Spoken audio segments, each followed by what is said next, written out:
भाई बाजार तो कंफ्यूज है, रो रो के चीख के कह रहा है भाई कोई ट्रिगर दे दो, ट्रिगर दे दो, कोई ट्रिगर दे दो, ऊपर जाले का दे दो या नीचे गिरने का दे दो। मैं परेशान आगे मैं एक रेंज में घूमता हुआ। बाजार भी मेरे को लगता है रो रहा होगा, कह रहा है यार कर क्या रहे हो यार, एक दिन चढ़ाते हो एक दिन घेर देते हो, फिर थोड़ा नीचे ले जाते हो थोड़ा ऊपर ले जाते हो, क्या साला मेरा भूत बना रखा है। जैसे एक आदमी को खड़ा कर दो, चल अप डाउन, क्लास में नहीं होता था स्कूल में, अप डाउन, खड़े हो बैठ जाओ, खड़े हो बैठ जाओ, भैया यार कान पकड़ के उठक बैठक लगा रहा है कि भैया मैं क्या करूं, मैं क्या करूं।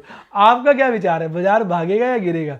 मैं तो भाई साहब मुझे तो लग रहा है उठक बैठक लगा रहा है, उस उठक बैठक में ही मौका दिख के मैं तो प्रॉफिट निकाल लेता हूँ। आप प्रॉफिट निकाल पा रहे कमेंट में लिखिए, और आपको क्या लग रहा है बाजार भागेगा या गिरेगा या यूं ही उठक बैठक लगाता रहेगा, कमेंट में जरूर लिखिए। मैं सारे कमेंट पढ़ता हूँ।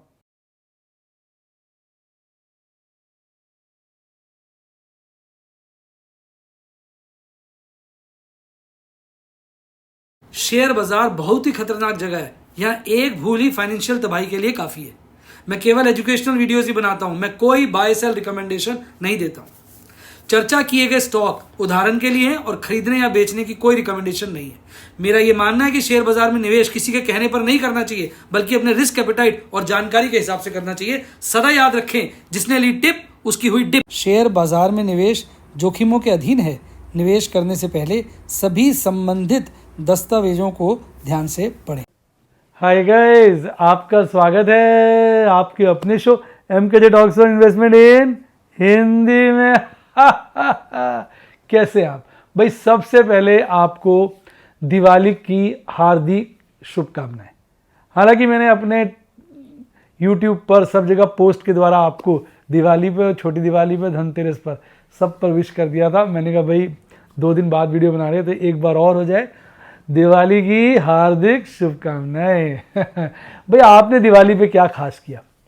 भाई मैंने तो खास कुछ किया नहीं, ज़्यादा इन्जॉयमेंट किया, फैमिली टाइम व्यतीत किया, मंदिर में भगवान की सारी मूर्तियों का स्नान कराया अच्छे से, उसमें काफ़ी टाइम लग गया। मेरे पास काफ़ी भारी भारी मूर्तियाँ हैं पीतल की, उसमें बहुत टाइम लग गया, मैं थक गया, पर बड़ा आनंद आया, बड़ा आनंद आया। और क्या किया? लाइटिंग वगैरह करी, पटाखे तो मैं बजाता नहीं हूँ, बाकी अपना फैमिली टाइम बिताया। मेरी सिस्टर आई, उनके यहाँ गए, तो मैंने तो खूब इन्जॉय किया। आपने क्या खास किया दिवाली पर? कमेंट में ज़रूर लिखिएगा, मैं पढ़ता हूँ सारे कमेंट। चलिए चर्चा को आगे बढ़ाते हैं। भाई देखिए, बाजार में ना कोई ट्रेंड नहीं है। अगर आपसे कोई कह रहे हैं ना बाजार में कोई ट्रेंड है, तो आप समझ जाओ वो आपका बुद्धू बना रहा है। बाजार में कोई ट्रेंड नहीं है, कुछ नहीं है। मैं आपको इसका चार्ट दिखाता हूँ। ये देखो, ये हालत है।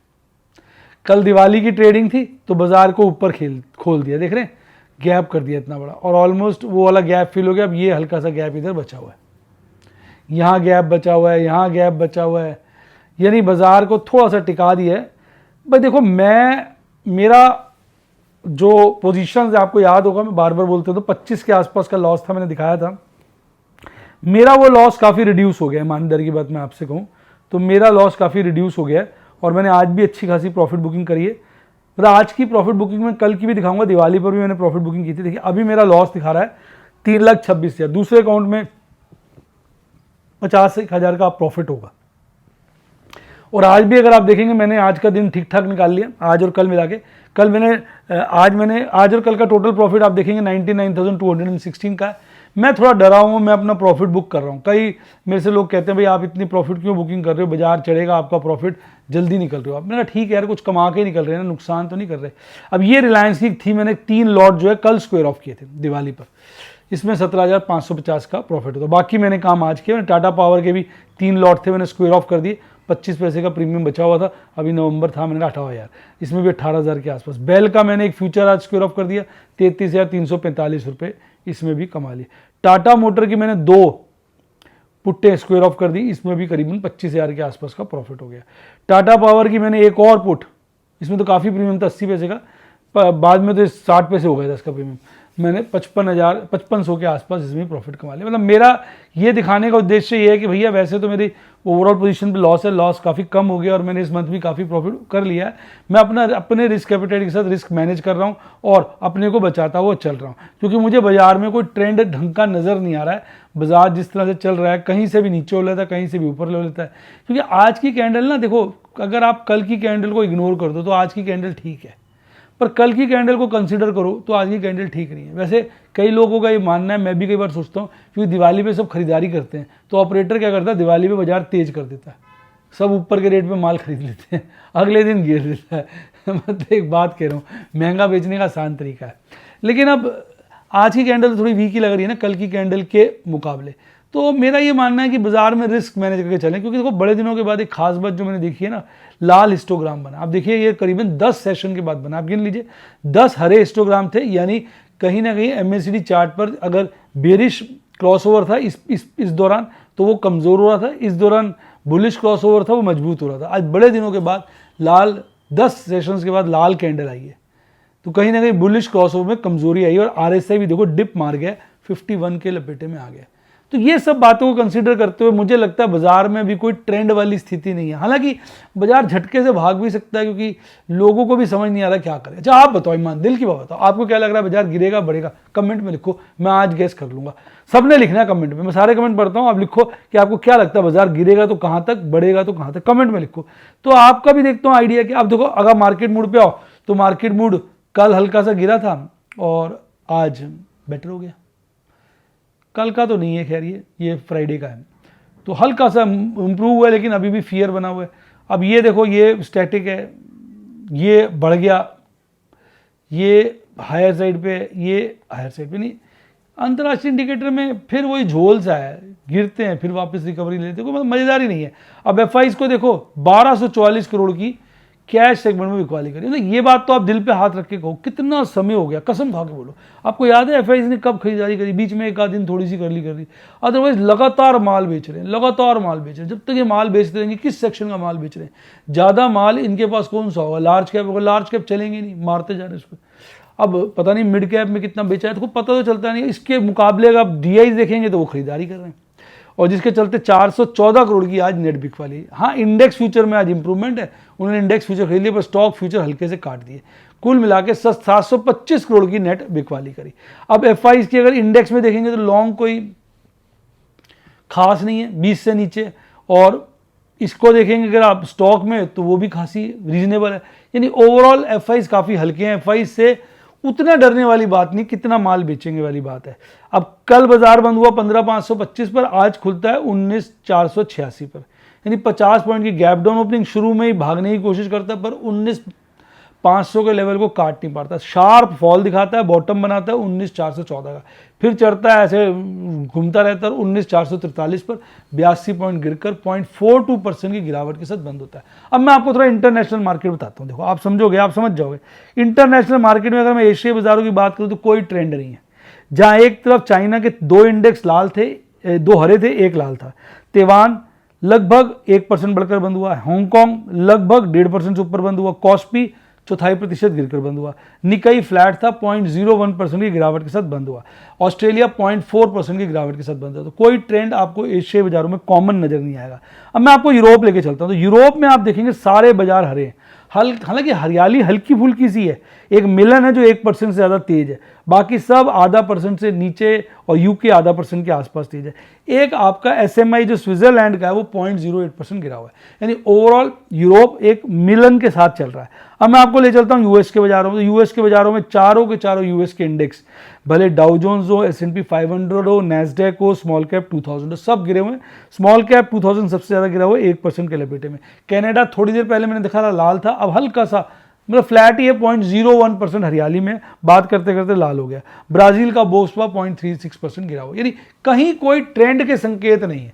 सारे बाजार ऊपर नीचे जैसे खोज रहे हैं, कहते ना गाना ना, कोई मिल गया, ये कह रहे हैं कोई मिल जाए हमको ट्रिगर बढ़ने का या गिरने का, मतलब साला कोई ट्रिगर चाहिए।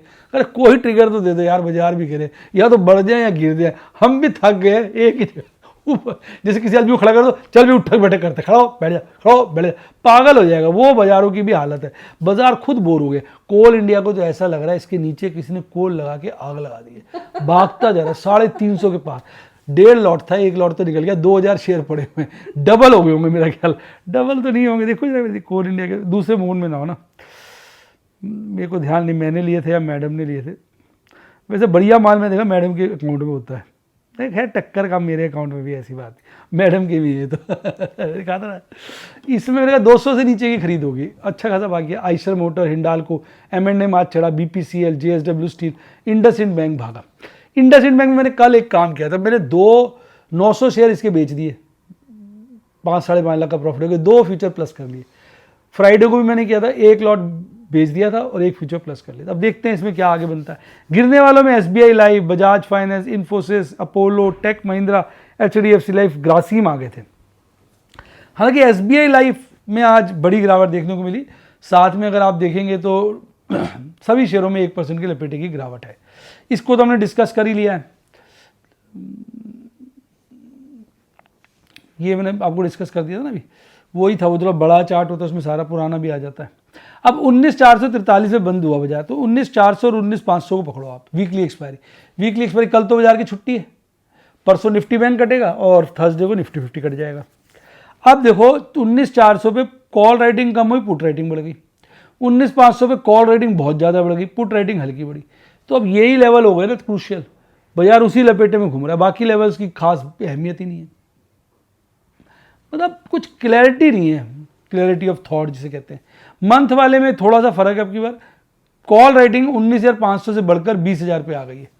हालांकि 19,500 पे कम नहीं हुई है, जितनी थी हल्की कम हुई है, और 19,500 20,000 में टक्कर भी है, पर मैक्सिमम पेन अभी भी 19,000 के लेवल है। PCR देखिए, पुट कॉल रेशियो 0.82 और कमजोर हुआ है, मंथली मजबूत हुआ है 1.2, माइनर सा चेंज है। मतलब बाजार बिल्कुल कहते रसहीन हो गया, शब्दों में गए। अब ये 43,996 में 40,000 के लपेटे में बंद हुआ था, लगभग 80 पॉइंट गैप डाउन करता है, 43,915 खुलते ही जो है हल्का चलता है, फिर धड़ाम से गिर जाता है 43,681, फिर थोड़ा रॉकेट से बनने की कोशिश करता है, 43,970 फिर गिर जाता है और 43,891, मतलब 105 पॉइंट गिरकर 0.25% की गिरावट के साथ अपना चला जाता है। बेशर्मों की तरह ICICI बैंक और HDFC बैंक गिरे हुए थे, साथ में एक्सिस बैंक भी, दिग्गज, साथ में कोटक, आज दिग्गज बैंक सारे गिरे हुए थे, एक SBI फ्लैट था। तो जब ये दिग्गज गिरेंगे तो इंडेक्स तो गिरेगा ही गिरेगा, बाकी ये छोटे मोटे बैंक भाग रहे थे, पागलों की तरह आगे भागे, क्या कर सकते हैं, भाग लो।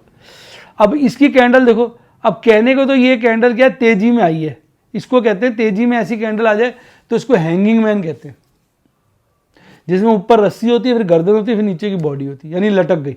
अब ये पूरी देखो लगातार कैंडल देखो सब ऊपर की तरह। अब हैंगिंग मैन आ गया। हैंगिंग मैन का मतलब बाजार में कुछ भी हो सकता है, और बड़े दिनों के बाद, जैसे मैंने कहा वहां 10 सेशन के बाद आया था लाल हिस्टोग्राम, यहाँ आपका 11 सेशन के बाद लाल हिस्टोग्राम आ रहा है। तो कहीं ना कहीं बाजार में ना पकड़ नहीं है, मैं इसलिए प्रॉफिट बुकिंग कर लेता हूँ, आपको जैसे मैंने दिखाया, मैं अपना निकल जाता हूँ। अब आप इधर देखिए, अब यहाँ देखो क्या अजीब सा हौच पौच डाटा है वीकली का। पहले 42,000 पे आपकी पुट राइटिंग हाईएस्ट थी, अब वो 42,000 से भाग के 43,000 पे चली गई है, अब ऊपर की तरफ चली गई। तो इसका मतलब बाजार में पुट राइटर्स मजबूती का फीलिंग बढ़ा के चल रहे हैं। इवन 43,700, 43,500, 44,000 पे भी देखोगे पुट राइटिंग बहुत बड़ी है। पुट राइटर्स ने तहलका मचाया। कॉल राइटर्स जो हैं वो 43,700 तक तो एक्टिव है, उसके बाद वो डीले पड़ गए। यानी अगर PCR देखेंगे तो उसमें हल्की गिरावट देखने को मिली है और मंथली में हल्की तेजी, यानी बिल्कुल ट्रेंड लेस, बेसलेस बाजार है, जिसे कहते हैं बेसलेस बाजार है। और बस मेरे को तो ये है कि मेरा लॉस हो गया 326 का अनरियलाइज लॉस, जो काफ़ी कम हो गया, और इस दौरान मैंने करीबन 10 पैसे के आसपास का प्रॉफिट बुक कर लिया। इसमें इंडसइंड बैंक का प्रॉफिट भी इंक्लूडेड है, हालांकि मैंने उसका फ्यूचर ले लिया। अगर वो गिर जाएगा तो फ्यूचर में नुकसान आएगा, वो यहाँ रिफ्लेक्ट होगा। ठीक है यार, प्रभु ने कराया, प्रभु ने बुद्धि दी। एक्चुअली उसका प्रीमियम खत्म हो गया था, इसलिए मैंने उसमें काम कर लिया। तो मेरे को तो यह है कि एक बारी जो है इतनी सारी पोजीशनें मैंने बना ली थी बड़े दिनों के बाद, बहुत सारी पोजीशन बना ली, बहुत सारी। देखो मैंने कंटेन कर लिया, HAL कंटेन कर लिया, बेल कंटेन कर लिया, टाटा पावर कंटेन कर लिया, मैंने टाटा मोटर कंटेन किया हुआ है। मैं फंस किस में गया हूँ? टाटा कम्युनिकेशन, टाटा केमिकल्स, इनमें फंस गया। तो बड़े SRF भी काफ़ी कंटेन कर लिया है। फिर थोड़ा सा फंस गया मैं आपका गुजरात गैस में, IGL में, इनमें थोड़ी सी मेरी फसावट बन गई है। अदरवाइज मैंने काफ़ी पोजीशनों को ना, मतलब मैंने उसमें शॉर्ट भी कर दिया लॉन्ग के साथ, यानी अगर बाजार गिर भी जाएगा तो भी मुझे कहीं ना कहीं शॉर्ट पोजीशन में प्रॉफिट आ जाए। मैं लॉन्ग शॉर्ट दोनों कर लेता हूँ। उसके बाद इन्फोसिस में थोड़ा अटका पड़ा हूँ, पर इन्फोसिस भी मैनेजेबल है, उसमें भी चल जाएगा। ज़्यादा दिक्कत एक उसमें टेक महिंद्रा में, उसमें भी थोड़ी दिक्कत आ गई है, उसमें थोड़ी परेशानी है। मैंने M&M को भी कंट्रोल कर लिया है, काफ़ी मैंने उसको कवर कर लिया है। रिलायंस में मेरे हिसाब से मेरा कंट्रोल्ड है, मेरा काफ़ी कंट्रोल्ड विजन है रिलायंस में। हाँ, लेकिन रिलायंस में 5 फ्यूचर्स हैं, मैं कुछ सोच रहा हूँ क्या करूँ। 5 फ्यूचर हैं, ये चक्कर तो है थोड़ा सा। और SRF कर लिया। टाटा केमिकल, टाटा में ज़्यादा प्रॉब्लम है बस, टी वाले में ज़्यादा दिक्कत है। एक UPL में बड़ा दिक्कत है यार, UPL का एक लॉट बड़ा ज़्यादा नीचे आया, UPL मार दिया ना, एक की तो लगभग डिलीवरी उठा ली थी मैंने।